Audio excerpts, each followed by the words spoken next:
ازيكم عاملين ايه؟ يا بكونوا بخير. فيديو النهارده بيتكلم عن مقارنه ما بين انواع حاجات الحراره للشعر. هقولك ايه احسن حاجه تستخدميها واعلمك ازاي تستخدمي دي. وللناس اول ما تشوفني، انا عليا فيديو بلوجر، بعمل فيديوهات على الفيسبوك وعلى اليوتيوب، فلو عايز تنضمي لينا بليز اعملي لايك لصفحه الفيسبوك وسبسكرايب لقناتي على اليوتيوب، ويلا بينا نبتدي.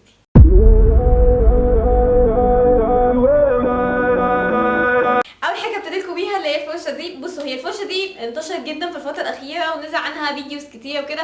يمكن بسبب الفيديوز دي انا اشتريت الفرشه دي.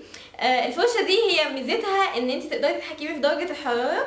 بمجرد لما بتسرحي شعرك او كده بتظبط شعرك، وفي نفس الوقت ممكن تختاري اقل درجه حراره ممكنه ان هي تخلي شعرك شكله الطف، وفي نفس الوقت ما هلكتيش شعرك وحرقتيه او كده. عيوبها بقى، بالنسبه لعيوبها، اول حاجه ان انت لازم تسرحي شعرك كويس جدا جدا لان هي بتقطع الشعر جدا. تمام.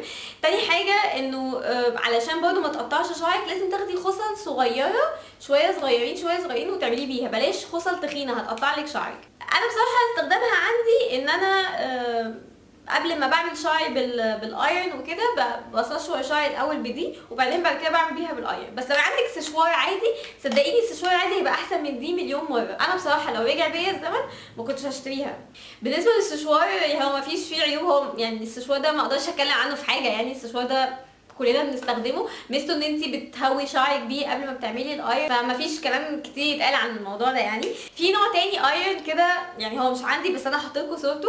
هو مشهور جدا، هتلاقوه على الفيديوهات الانستجرام والحاجات دي. مميزاته ان هو بيعمل لك كيرلي على طول في الانجاز، سهل على طول بتحطيه يقوم عامل لك شعرك وكده. عيوبه بقى ان انت لو مش شاطره قوي ممكن تحرقي وشك، بمعنى انه في بنات كتير بيبقوا مش مركزين. اولا ما بيلبسوش جوانتي، انت لازم تلبسي جوانتي. تاني حاجه مش بيبقوا مركزين فبيعملوا الشعر، فاوقات بيسرحوا فبيجي على وشهم فبيحرق وشهم، وفي كذا بنت انا شفتها بالموضوع ده. فخدوا بالكم لو انت مش شاطره قوي او انت شايفه ان انت ممكن تسرحي وانت بتعملي شعرك، يبقى بلاش تجيبيها وخليكي في السيف سايد اللي هي المكوه العاديه اللي كلنا عارفينها. فدي يعتبر مميزات وعيوب كل الحاجات دي. بالنسبه لدي انا مش شايفه ان فيها عيوب، يعني هي فعلا هي كلها مميزات. هي بس الفكره انك تتعلمي ازاي تستخدميها وخلاص، لكن غير كده هي مفيش فيها عيوب. عشان كده لغايه دلوقتي الكوافيرات بيستخدموها، ما بيستخدموش الحاجات الجديده اللي نازله جديد، لان هو طبيعي ان الكوافير دي شغلانته. لو هو شايف ان الحاجات اللي نازله جديد دي فعلا احسن ما هو كان هيستخدمها، لكن هما لغايه دلوقتي لسه بيستخدموا دي لان هي لغايه دلوقتي دي احسن حاجه. فانا عايزه اوريكي ازاي لو انتي في البيت ازاي هتستخدمي. عايزه تعملي كيرلي، الموضوع سهل جدا. هو خطوه يعني بسيطه انا هعلمها لك. هو الكوافيرات بيعملوها بسرعه، انا هعملها لك بالبطيء عشان تبقي عارفه ازاي تعمليها وخلاص. الموضوع سهل جدا يعني. هو مبدئيا انا مش هعمل شعري يعتبر، ان انا حابه ان هو يبقى شكله جزء كده مش معمول وعلى جزء معمول، يعني حابه يبقى شكله كده، مش حابه ان انا اعمله كله. بس انا هوريكم في خصله من الخصل ازاي بتعملي شعرك كيرلي لو انت جبتي المكوه العاديه اللي هي بتتباع في اي حته. تمام. اول حاجه انت بتحطيها على الكهرباء، بتسيبيها لغايه لما تسخن شويه.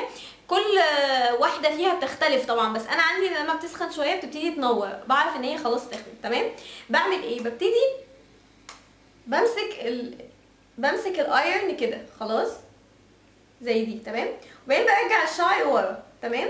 وبعدين برجع بالايرن مرتين ورا لغايه لما الشعر يبقى تحت، وابتدي بقى انزل بالراحه.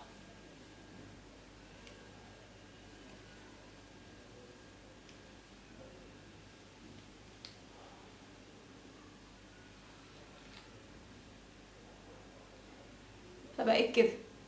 تمام. انا هوريكم برضو خصله تانية. تحطي دي في شعرك كده، هتقلبي شعرك لورا، وبعدين هتقلبي دي مرتين لورا لغايه لما الشعر يبقى تحت، وبعدين هتنزلي بالراحه.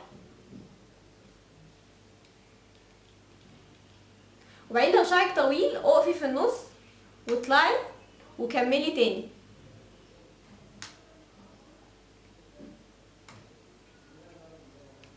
رجعي شعرك لورا، اقلبي الفرشه مرتين لورا،